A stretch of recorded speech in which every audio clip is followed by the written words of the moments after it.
Clay দিয়ে সুন্দর এই ডেকোরেশন জিনিসটা আমি কিভাবে বানালাম চলুন ভিডিওতে শেয়ার করি। তো প্রথমে তার জন্য আমার একটি বেলুন দরকার। আমি বেলুনটা ফুলিয়ে নিলাম। ফুলিয়ে নেওয়ার পরে এটা আমি ছোটোখাটো একটা শেপে দিয়ে দিলাম। দেওয়ার পরে এবার আমি এখানে বিভিন্ন রকম ডিফারেন্ট টাইপের কালার বের করে নিয়েছি। প্রতিটা কালার হচ্ছে রোল করে করে আমার এটা তৈরি করতে হবে। তা আমি এগুলো হচ্ছে লম্বা লম্বা করে করে এটা হচ্ছে তারপরে এখানে রিং সাইজ করে সবগুলা নিয়ে নিব। তো একটার পর একটা খেয়াল রাখবেন, একটার সাথে একটা ভালো করে জয়েন করে দিতে হবে।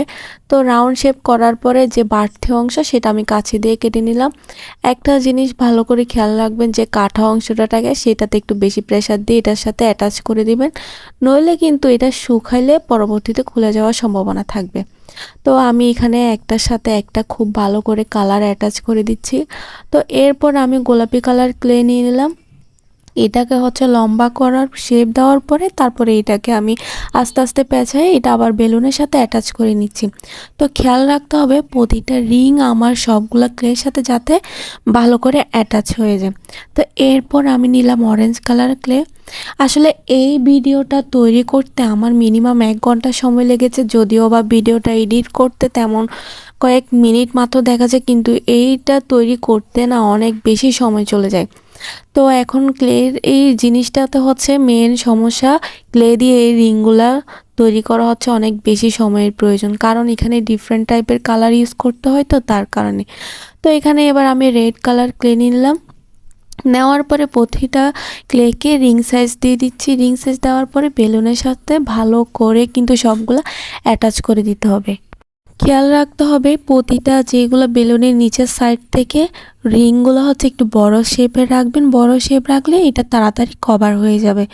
তো এখানে আমি এবার একটু হালকা আকাশি কালার ক্লে নিয়ে নিলাম। নেওয়ার পরে আমি এটাকে বড় বড় সাইজ নিচেরগুলো রাখছি, আস্তে আস্তে উপরের সাইজগুলো ছোট করে ফেলবো। তো এখানে আমি সবগুলো একটার সাথে একটা রিংয়ের সাথে ভালো করে অ্যাটাচ করে দিয়েছি। তো এরপর আমি বেগুনি কালার ক্লে নিয়ে নিলাম। ক্লেটা হচ্ছে ভালো করে সবগুলা কাটার পরে আমি যে এই কাটা অংশটা সেটা ভালো করে অ্যাটাচ করে দিব। এখানে অ্যাটাচ করার পরে তারপর বেলুনের সাথে সবগুলা একে একে ভালো করে লাগিয়ে নিব। তো লাগানোর সময় সব সময় আমাদের এটা মাথায় রাখতে হবে যে ভালো করে যাতে সবগুলা লেগে যায়। তো কারণ যখন এটা শুকাবে, শুকানোর পর যখন আমি এটা খুলবো তখন হচ্ছে হয়তো বা এটা খুলে যাওয়ার সম্ভাবনা থাকে, আপনারা ভালো করে এটা জয়েন করে দিবেন। তো এরপরে আমি এখানে আবার হলুদ কালার ক্লে নিলাম। ক্লে নেওয়ার পরে এবার আমি এখানে একটার সাথে একটা জয়েন করে দিয়েছি। তো আমি আর একটু ক্লে নিয়ে যে অংশগুলো খালি রয়ে গেছে সেখানে ছোটোখাটো করে রিং তৈরি করে অ্যাটাচ করে দিয়েছে, যাতে এখানে কোনো অংশ খালি না থাকে। তারপর এটা রোদে শুকানোর পরে দেখুন এটা অনেক শক্ত হয়ে গিয়েছে।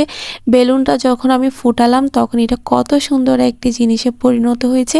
বাসায় খুব সুন্দর করে এগুলা দিয়ে আপনারা চাইলে ডেকোরেট করতে পারেন। আমার ভিডিওটি যদি ভালো লাগে থাকে অবশ্যই একটি লাইক করবেন, কমেন্ট করে আপনার মতামত জানাবেন। আল্লাহ হাফেজ।